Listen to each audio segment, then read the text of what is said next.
source of magnificent power, will attempt to become the next heavyweight champion of the world.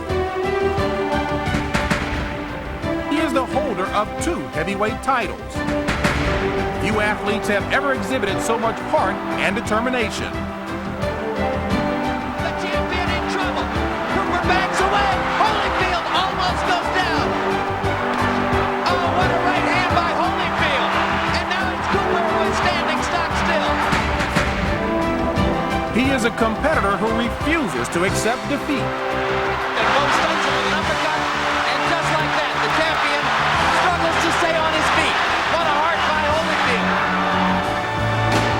Look at Holyfield. What a warrior. Reversing the tide of the battle. The champion now has Bo wobbling. He is courageous. He is persevering. He is defiant. For the second year in a row, they fought the fight of the year. He has his name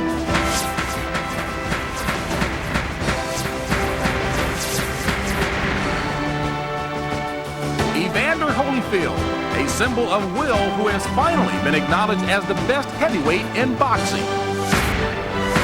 The power to destroy. The will to win. Tonight, they clash. As Evander Holyfield defends his heavyweight crown against Michael Moorer.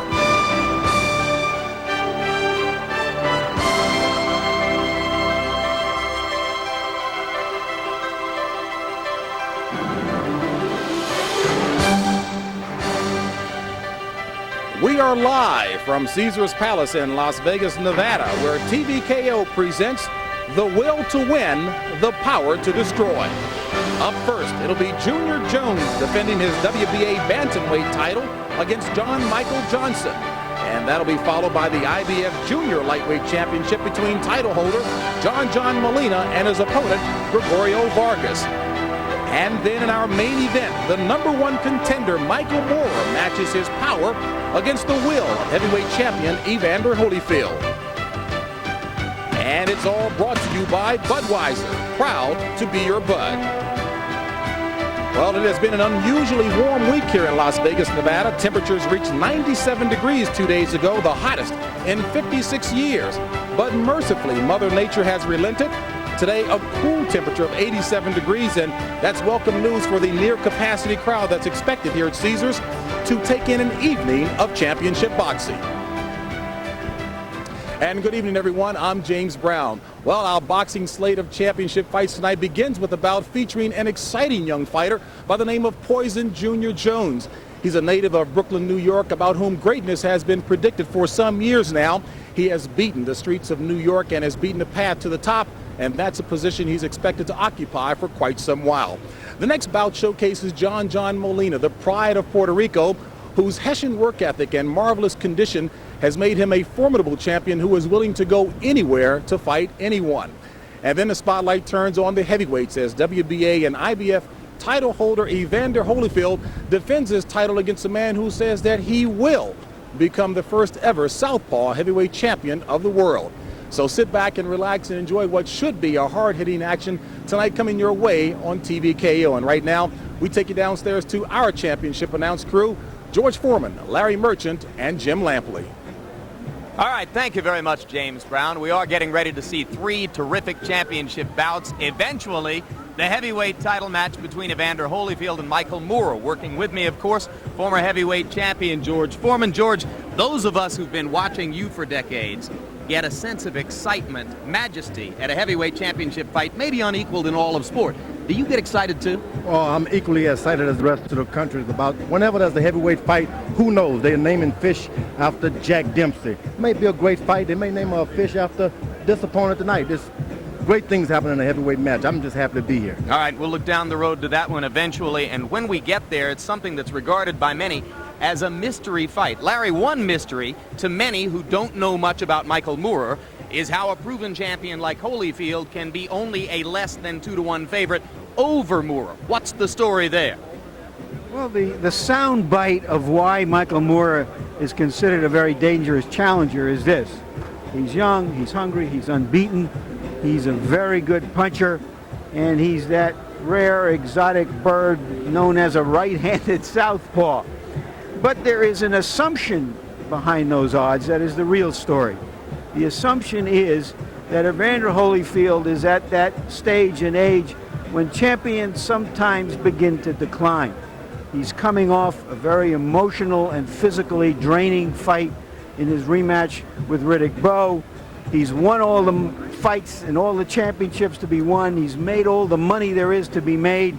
And there's a sense that he is becoming vulnerable. Jim, in USA Today, there was a poll of 21 media wretches. 14 picked Holyfield, 7 picked Moorer by a knockout of all things. Even in my primitive boxing math, that's 2-1. Still 2-1, that's right. But first, the 118-pound championship fight, and we've got a chance to see a young man in Poison Junior Jones, ranked by many as one of the top 6 or 7 fighters pound for pound in the world. What about Jones? Well, Jones appears to be one of those freaks of nature who comes along every couple of decades. He looks like a smaller version of Tommy Hearns, almost like shoulder pads under his skin, enormous shoulders, the shoulders of perhaps a welterweight or a small middleweight. And yet he is just a bantamweight, way down at 115 pounds, 117 pounds or so. And one of the interesting things, Jim, is that he is among a whole slew of American little giants that is virtually a revolution. It's almost a golden age of little men emerging in America, challenging the fighters from the Orient, challenging the fighters from South America, and Junior Jones is one of the best of them. Indeed. We'll get ready to see him against John Michael Johnson. I know you get excited for a heavyweight championship fight. You told us that. Bantamweights are about the size of one of your arms. You like this too? I like that. If you're going to be a great boxer, who are you going to learn it from? Not the heavyweights. You got to have a teacher. He's got to be a bantamweight, lightweight, things of that nature. So you got to be equally excited about these fighters. All right, we get ready for the 118-pound championship bout between champion Poison Junior Jones. There he is, a fighter out of New York who was once one of the mainstays of the Madison Square Garden boxing operation. The Garden is now dark for boxing, so we're going to see more of Junior Jones in Vegas and out around the country. The record, as you see, 32-0 with 22 knockouts. His opponent, John Michael Johnson from San Antonio, Texas, is a young man whom Jones fought 5 years ago in what was only the 3rd fight of Junior Jones's career, the 10th of John Michael Johnson's. Since that time, Johnson has gotten new management, a new trainer, and is much better prepared, he says, for a test like this one. A title shot against Poison Junior Jones. No longer the wild kid, he says, who once helped burn down a school when he was 7 years old. Tail of the tape for these 218-pound fighters. Surprisingly, they are equal in height at 5'7", although, as you'll see when they face each other in the ring, Jones presents by far the bigger picture and has an 8-inch reach advantage. Punch stat numbers, Larry. Here's a profile of how active these fighters are, and the numbers are very similar, as you can see. Jabs, that's where Jones has a distinct edge, again because of that reach advantage. And the rules of the bout with our unofficial ringside scorer, Harold Letterman. Harold? Junior Jones and John Michael Johnson will box tonight using the rules of the World Boxing Association. 12 rounds. There is no standing 8 count, but the 3 knockdown rule is in effect. You can be saved by the bell in the last round only. Only the referee can stop the fight, and in case a cut is caused by an accidental headbutt, and that cut causes the fight to be stopped, we go to the scorecards if the 3 rounds have been completed. Before that, it's a technical draw. Jim? Right now, let's go up to ring announcer Michael Buffer for the pre-fight introductions. Ladies and gentlemen, good evening and welcome to Caesars Palace here in Las Vegas, Nevada, where tonight Main Events Monitor, in association with your undisputed, undefeated king of beers, Budweiser, proud to be your bud, present an evening of World Championship Boxing. This bout is sanctioned by the Nevada State Athletic Commission, also sanctioned by the World Boxing Association. Supervisor at ringside for the WBA is Murray Sleep. The 3 judges assigned to score this bout on a 10-point must system at ringside are Dave Moretti, Patricia Jarman, and Doug Tucker. And when the bell rings, the man in charge of the action, working for the 98th time in a world title bout, referee Richard Steele. And now, ladies and gentlemen, let's get things started. This bout scheduled for 12 rounds, and it's for the WBA Bantamweight Championship of the World. Introducing first, fighting out of the blue corner, black trunks with gold letters, and weighing in at 118 pounds. He's fighting out of San Antonio, Texas, and brings a professional record of 17 victories, 13 by KO, against 4 defeats, and he is currently the USBA Junior Bantamweight Champion. Ladies and gentlemen, let's welcome the challenger, John Michael Johnson. And his opponent, fighting out of the red corner, wearing the red trunks with white trim, also weighing in at 118 pounds. From Brooklyn, New York, he brings an unblemished record of 32-0, 22 by knockout victory. Ladies and gentlemen, presenting the undefeated WBA Bantamweight Champion of the World, Poison Junior Jones.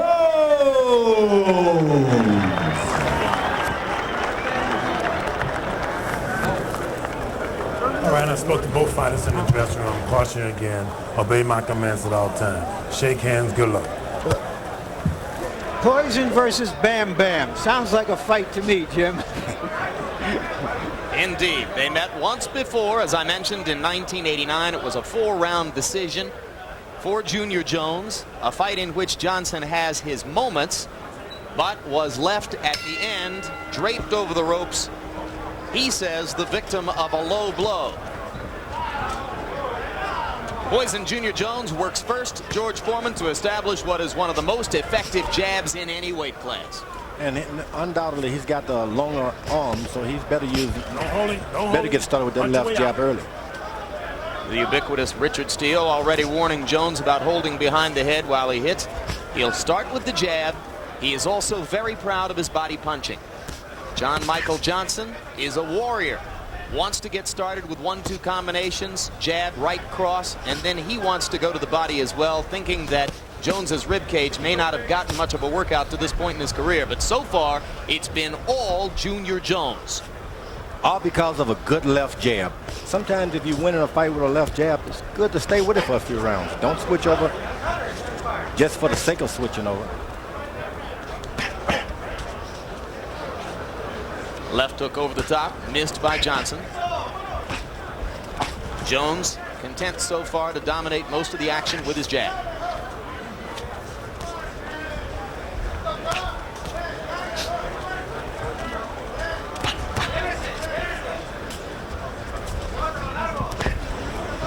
When you get a close look at John Michael Johnson in the corner, you'll notice that his nose goes in 2 or 3 different directions. In our meeting with him yesterday, Larry Merchant asked him about the nose, and Johnson essentially said, "It's a mess. I'll get it fixed when my boxing career is over." Sometimes boxing can fix it back up. Well, Turn in the right direction. Junior might be just the guy for that kind of surgery.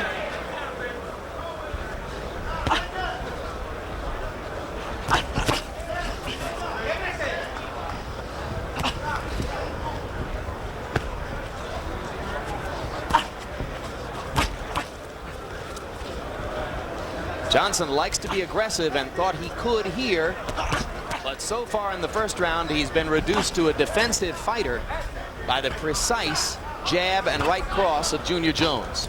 The thing about Junior Jones, he's given a little with the jab. Sometimes that takes after 3 rounds you can't jab anymore. Beat up your throat, takes a lot of the wind out of you. Archie Moore would say, be a silent assassin. 2 solid lefts and a right cross. Johnson backs up into the corner. Jones goes downstairs to work the body. And the Monica Seles grunt notwithstanding, it has been an excellent first round for Poison Junior Jones. Now Johnson gets his chance against the ropes. tries to use it with a right to the body and a couple of uppercuts and lands a left as the first round ends.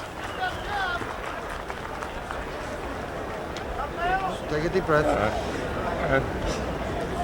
Jake, you're not doing anything wrong. You understand me? The guy's left eye, this is only the first round. The guy's left eye is already swollen. You understand me? And that's from those hard jabs you're throwing. And you're switching to the body real good. Hey, long deep breath. Listen. The guy's firing right here. His right hand is way down here. Okay. You gotta step in close and dig, son of a bitch. Get the jaw. Click him in the jaw. 2 or 3 chops. Now, don't stop the jab because it's gonna bust him up. Might take us 3 or 4 rounds. This doesn't seem to be a fair fight. I think they ought to make Junior Jones take the shoulder pads out.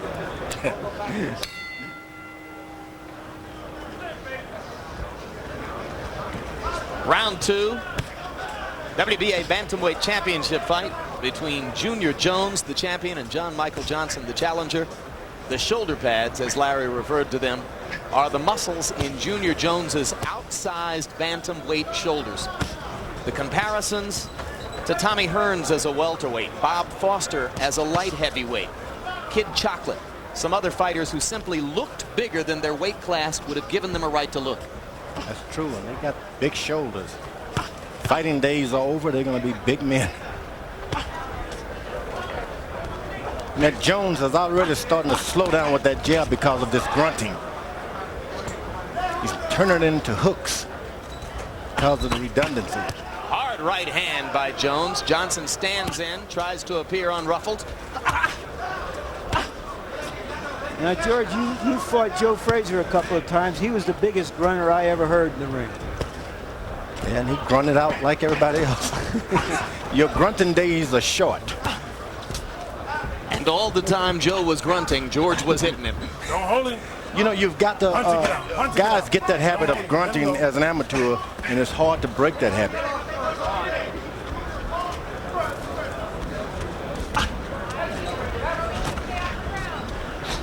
I think you're right, George. Not throwing nearly as many jabs in this round, but still effective with it, Junior Jones. He outlanded Johnson in jabs in round 1, 33-3. Left hook to the body, left hook to the body. Boy, it's nice to see a young fighter double up with a left hook to the body, right? He's doing everything he's supposed to. He's mixing up the punches, body, head, body, head. I don't know if we have a replay of that sequence, but actually it was left jab, left hook to the head, left hook to the body. Which is pretty terrific. Yeah, that's great stuff. There's a good right hand by Johnson. Maybe his best punch of the fight, chopping right hand. Johnson realizes that the jab has stopped coming so often. He's moving in a little closer than he would in the first round. And as Jones misses over the top of the right hand, Johnson gets a chance to whack to the body a couple times, takes advantage.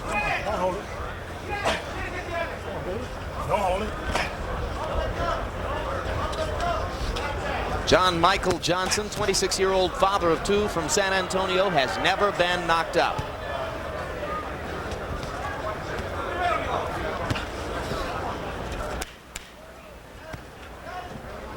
Junior Jones slowing the action noticeably after the sensational first round. Round 2 coming to a close.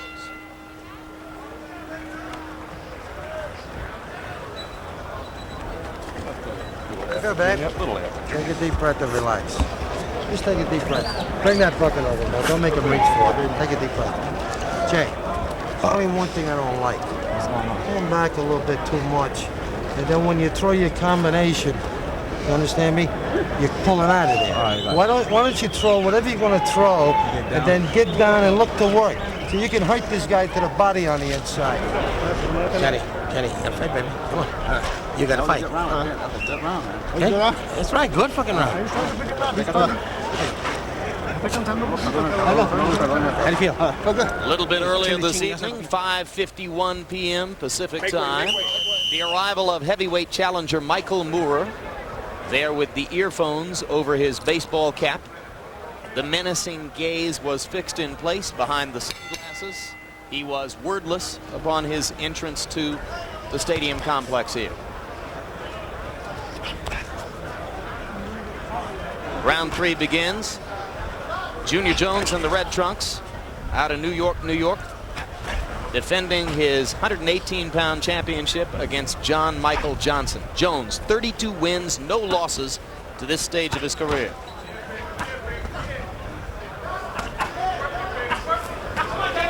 Working to the body, Jones is able to set up a right cross that landed on the point of the chin, maybe just a tiny bit short.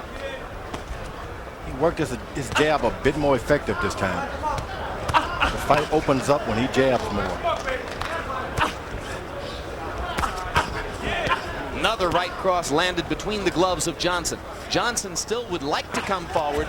Junior just doesn't let him do it.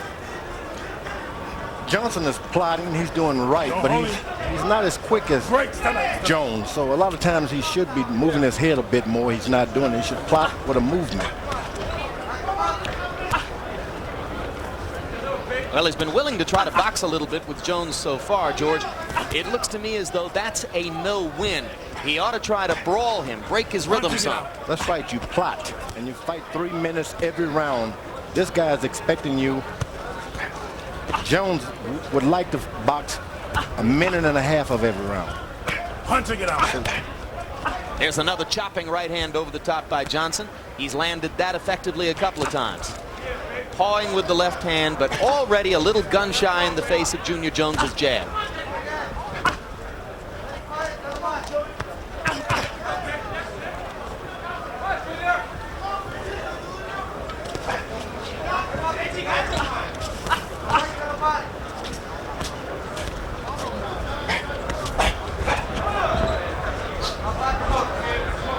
Jones is 23 years old, turned 23 in December.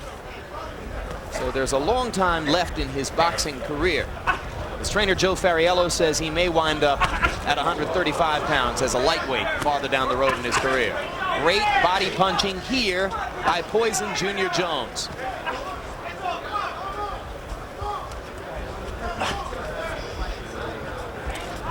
A left hook seemed to stun Johnson momentarily, but he's in great shape and he just keeps coming.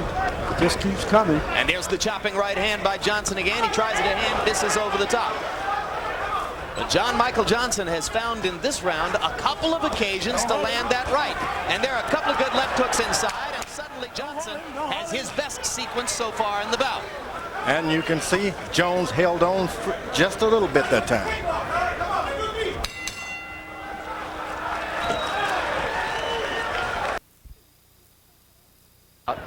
The most he'd ever really collected was $2,000.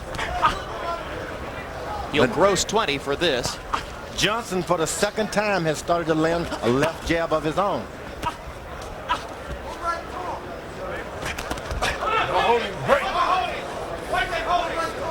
And that flurry at the end of round 3 appears to have slowed Jones's assault just a little.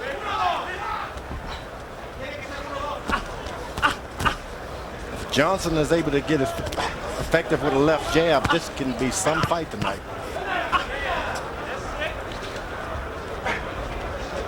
Right hand by Johnson staggers Jones. Jones goes down. Johnson hits him while he's down. Richard Steele picks up the count. No penalty point for John Michael Johnson for having clearly hit Junior Jones while his knee was on the canvas. That easily could have been a penalty. And Richard Steele elected not to assess the penalty. Second time in his career that Junior Jones has been floored. He also went down in his championship effort against Julio of Colombia. And now Jones still in trouble as Johnson wails away with right hands. Johnson just missed that one over the top. 40 seconds left in the round. Junior Jones not electing to hold on, taking punishment. Remember that the 3 knockdown rule is in effect. A still groggy Junior Jones firing wildly to try to get himself out of trouble. Johnson lands an uppercut. Bell cannot save Junior Jones. Johnson lands a right hand. Poison Junior Jones, the champion, backing into his corner. Serious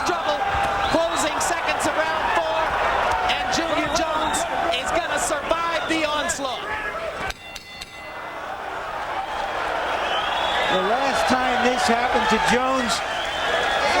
He fought in a cloud for 5 rounds before he woke up. Look, you're just not fighting. You understand what I mean? You're just not fighting. What you're doing is you're bending, and you're not doing nothing. You understand me? Now look, you better stop fighting. You got that?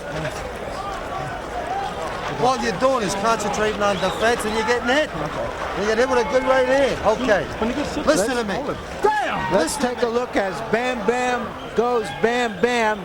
He stayed in there through the early onslaught, and that right hand hurt Jones, and then he went and put him down. With, I think he'd have gone down anyway without that second right hand. There you saw it again, flush on the jaw. Now watch him clearly hit Jones while he's down. And tried for a second punch before Steele was able to pull him off. Well, Harold Letterman, your score after 4 rounds. Larry, 3 rounds to 1, but 38-37, Junior Jones. He's barely ahead. I thought he won the first 3 rounds with the left jab, but boy, he got clocked in that 4th round. And I tell you, if I were Richard Steele, I would have positively pulled the point, but for John Michael Johnson for hitting Junior Jones when he was on the floor. But regardless of what happened in San Antonio in the Chavez-Whitaker fight last fall, it is not up to the judge to deduct a point unless Richard Steele specifically instructs them to do so. Absolutely correct. It's up to the referee. It's the referee's call. But I'll tell you, that was so late it was ridiculous. So that was a 10-8 round for Johnson. Oh, absolutely a 10-8 round. John Michael Johnson outlanded Jones in power shots in round 4. Power shots, punches other than jabs, 37 for Johnson, only 8 for Jones. So now the initiative belongs to John Michael Johnson. What does he do with it, George? Yeah, Johnson was able to do all of this because he got effective with a left jab. Now he's got to go back and build it all up and start all over again. If he starts wailing away, he's going to get behind because this guy doesn't mind mixing it up.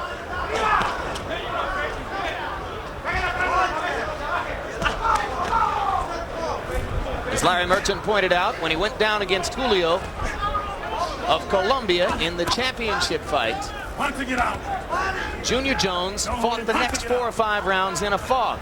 Even turned to trainer Joe Fariello between the 9th and 10th and said, "I can't believe I went down." Fariello said, "Junior, that was 5 rounds ago."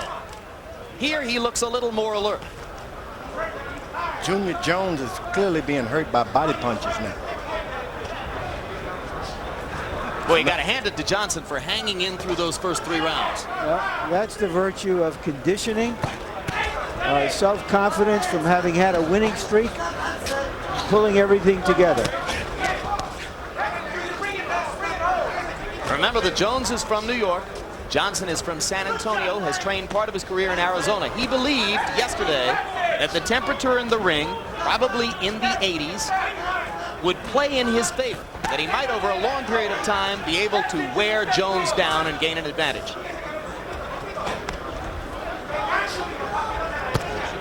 Good left hand. Yes, excellent left hook by Junior Jones. Good body shot by Jones as well. Settling back down and beginning to find his boxing tools again. That's true. Because Johnson didn't use, he should have used his body like a bowling ball and just stay real close to Junior. Sometimes you don't have to throw punches, just stay close like you're throwing punches. And for the moment, both fighters have ceased with the jab, although Jones still throws one occasionally. Jones showed his quality as a fighter by coming back and winning that round, in my judgment. Johnson was unable to build on the knockdown as he had built earlier on that flurry late in the 3rd round. Junior, you just suck it up. That's what champions are all about. That's all. Spit in there. You got to stop going back. You got to stay right there with that jab and then drop your shots in off the jab. You understand me? You're punching too much going away. Now you got to pick this thing up. Great champions stuck this up, right? And you're a great champion. You're capable of doing this. But you got to do it. Just a minute, just a minute, just a minute. Don't be such a hurry. You got it? 7th round coming up. Here you see Jones at the end of the round, building a good lead in this round and coming back very strongly after that almost disastrous 4th round. Incidentally, the fellow you saw in the corner of Johnson is Tony Ayala. Everyone remembers his son, Tony Ayala Jr. Great, great prospect in the middleweight division, in prison on a rape conviction. So it's Tony Ayala Sr. who's training John Michael Johnson. And George, you were so right. You talked about how Johnson had turned the tide with regard to jabs. Early in the fight, I mentioned at one point that Junior Jones had landed 37 of them to only 7 for Johnson. But in round 5, Johnson landed 23 jabs to only 7 for Jones. And that's what creates those quick knockdowns. You get a guy dazed with the jabs, and then things start to happen good for you. But if you go back to winging, you fall behind yourself. So John Michael Johnson has shown his toughness here. Junior Jones has shown a lot of style and has also shown, as Larry Merchant points out, the professionalism to have come back from the knockdown and, at least in Larry's eyes, won round 5. Now they're in the 6th, moving toward the halfway point of this 12-round bout being fought in very hot weather here in Las Vegas.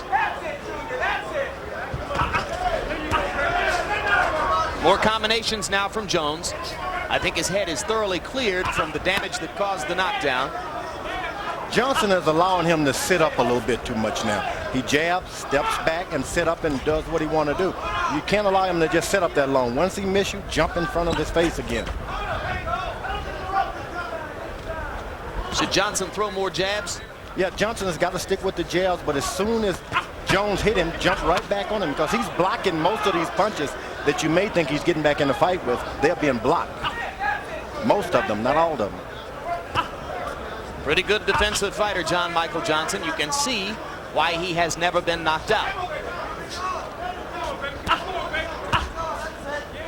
And indeed, both of those jabs blocked on the gloves, the third one as well. Johnson is getting the rhythm of dropping his hands here and there. That may not be the best thing to do.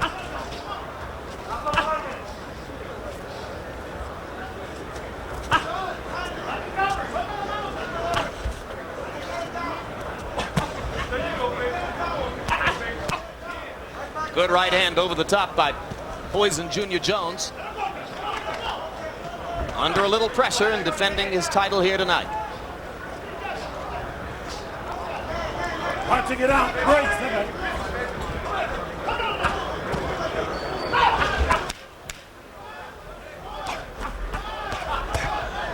Punching it out, punching it out. Couple of good body shots and an uppercut landed inside for Johnson. As round 6 came to a close, they're halfway done. We remind you, coming up next, before the heavyweight championship bout between Holyfield and Moorer, a 130-pound championship fight between John Molina and former featherweight champion, moving up in weight, Goyo Vargas of Mexico. Puerto Rico on the left, Mexico on the right. Two very active, tough fighters. This one promises to be a war, and every ringside observer who's seen the two fighters is looking forward to it. Jack Nicholson at ringside with Bree Walker-Lampley of Los Angeles, and Jack is celebrating his birthday today. We'll decline to tell you the exact age, but we wish him happy birthday. Look at that pretty lady. Well, she is a pretty lady, isn't she, George? Outrageous. She's a pretty lady even when she sits with me. You know, everybody in the Jones camp has been talking about a showdown with another bantamweight champion from Texas, Orlando Canizales, who has defended his title something like 15 straight times. But right now he's got his hands full with Bam Bam Johnson. One of the great things about... And though he landed some big punches in that minute, he couldn't get Poison down or out of there.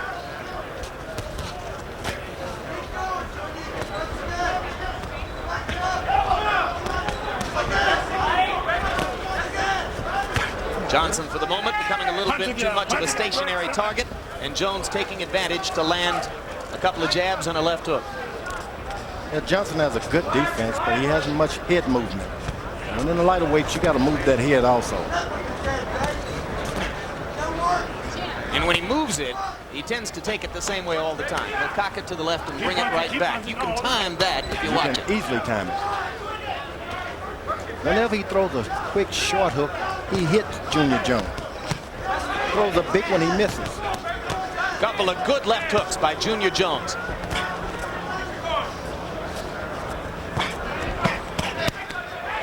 Another chopping right hand by Johnson. That's been his most effective punch. Left hook lands for Johnson. Jones backs up, and Johnson sees his opportunity and tries to stop. That's that overhand right he's been waiting on all night. Just underneath that left jab. Poison Jones turns to Michael Johnson, John Michael Johnson, I should say, and says, don't hit me after the break. Come on.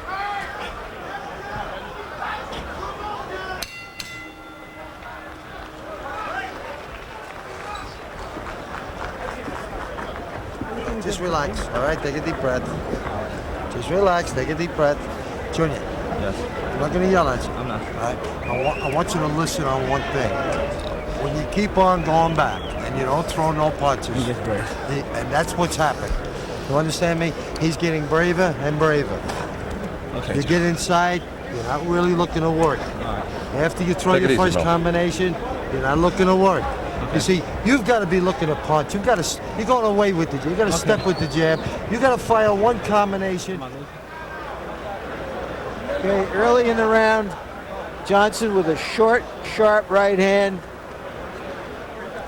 And later on, that flurry again near the end of the round. I gave that round to Johnson. Poison Junior Jones, far and away the leader in punch output. He's throwing many more punches than Johnson, but Johnson is getting more and more efficient with his blows.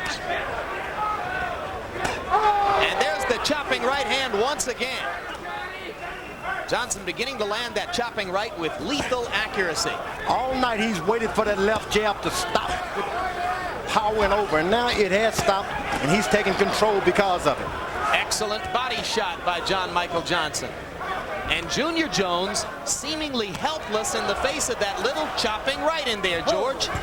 You know, the short punches are working all the magic for Johnson. No holding break. Step back. If he continues to do that, it's an easy fight, but staying on the outside, trying to get even, that's when the other stuff started happening to you. Come on, punch, get out. That's when Jones scores with his jab. Right now, Junior Jones is wobbly as round 9 begins to come to a close. He's taken a lot of right hands in this round from John Michael Johnson.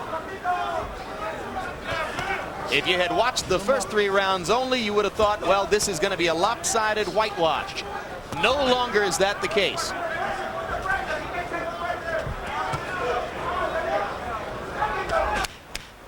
Sweeping right by Jones demonstrates his punches have begun to slow down. The closer the target, the better Johnson does. And there may be a fatigue factor entering into the equation now. Jones appears more tired. You don't need a deep breath. You're all right. Junior, listen to me now.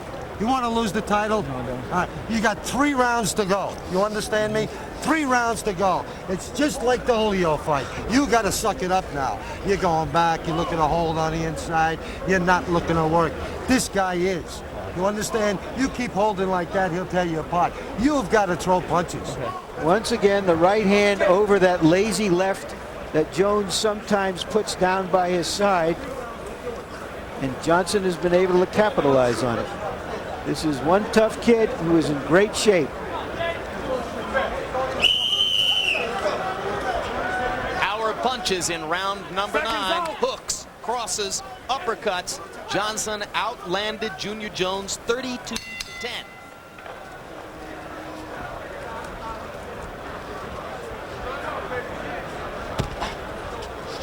And you heard Fariello putting the pressure on his charge, saying you have got to snap it up if you're going to hold on to this title.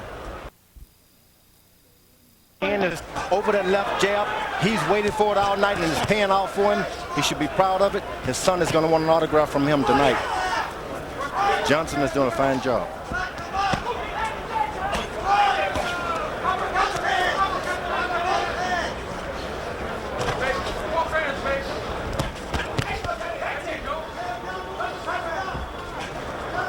Punch it out. Don't hold it. Come on. Come on. Johnson has to be very careful not to get overconfident now. Because? Because Junior Jones can really punch. A good right hand and a left hook, he'll have things back in his hands. Got no legs anymore. He's in trouble, and he's going to go down again. Okay, that's the second time you hit him when he's down. So Richard Steele points out that it's the second time Johnson has hit Jones while he was down, but he still did not deduct a penalty point. Wait, time.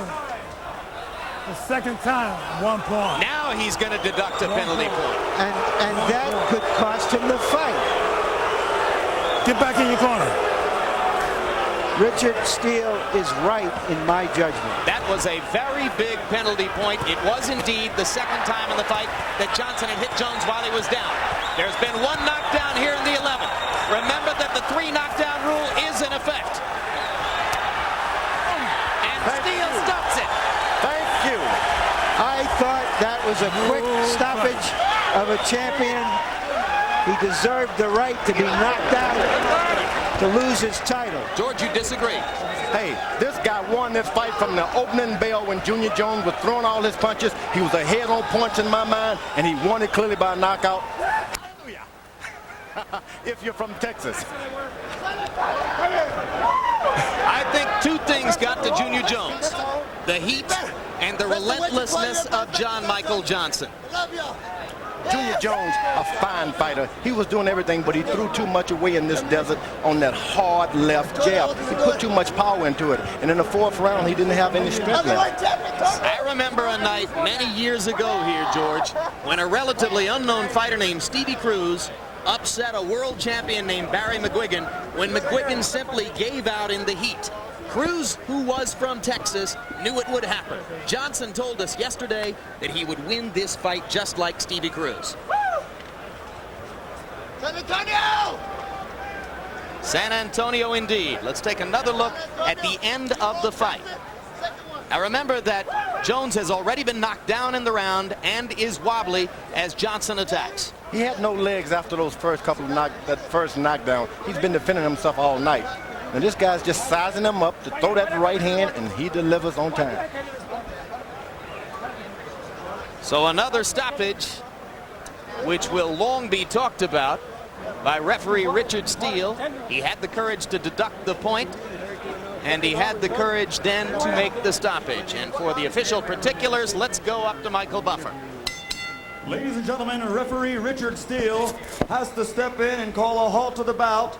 The official time, 1 minute, 21 seconds of round number 11.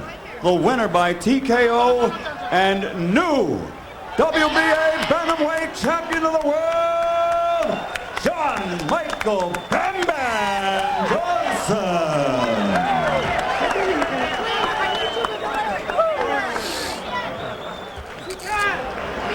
Ladies and gentlemen, a round of applause, please, for this young man from New York. Only his first defeat. He's still a hell of a fighter. Let's hear it for him. Poison Junior Jones.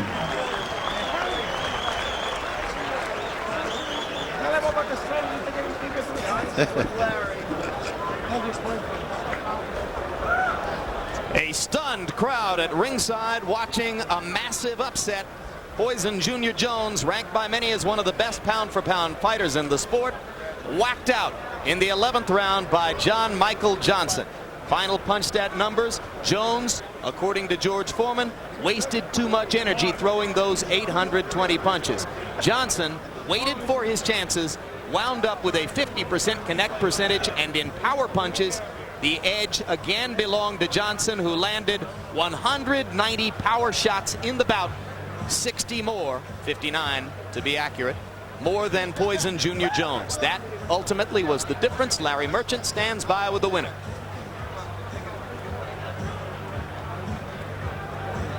All right, Bam Bam Johnson, congratulations, champ. What happened after 3 rounds in which you seemed to be outclassed? You hurt him badly in the 4th round. You described your feelings about the fight at that time. Well, I knew I could take him deep into the fight. I knew I could take him on. I wasn't getting hurt with none of his punches. I was trying to slip more of his punches, try to feel him out. and I did the best I can from not getting hit. But then I hurt my shoulder when he caught me with a hook in my shoulder, and it started hurting. So that's why I lack of throwing, but I was still strong enough to throw it and hurt him. All right, we're going to take a look at the end of the fight. Were you a little surprised that they stopped the fight when they did? Well, not really. He was hurt. It was just a matter of time. If I could, if my shoulder wasn't hurting that bad, it was hurting. It still hurts right now. I don't know where I got hit, but I mean. Why was the right hand so open for you? Well, he dropped his jab. I practiced. I saw his tape. As you can see, he never picks up his jab. He never picks up his jab. His hands was always low, so I started countering off his jab, off his punches. Boom, right there. As you can Your see. corner told you that you needed a knockdown to win the fight before that round. Definitely, because if I take him, it goes to distance. I was easily going to lose if I was behind points. I mean, it could be close, but he would get a decision because he's the world champion. When the referee took the point away from you, did you think you had blown the knockdown? No, definitely not. I was going to come back even devastated more. I knew I had to knock him down again or hurt him because being a point deduction, I knew I had to come back at him. I knew. Congratulations, you've come a long way. I'd like to say hi everybody back in San Antonio. Adolf, everybody supporting me. Thank you. Okay, Jim.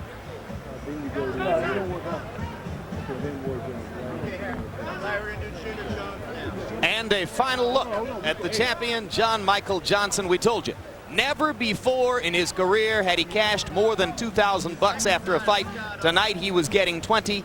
The next paycheck will be bigger for the Junior Jones.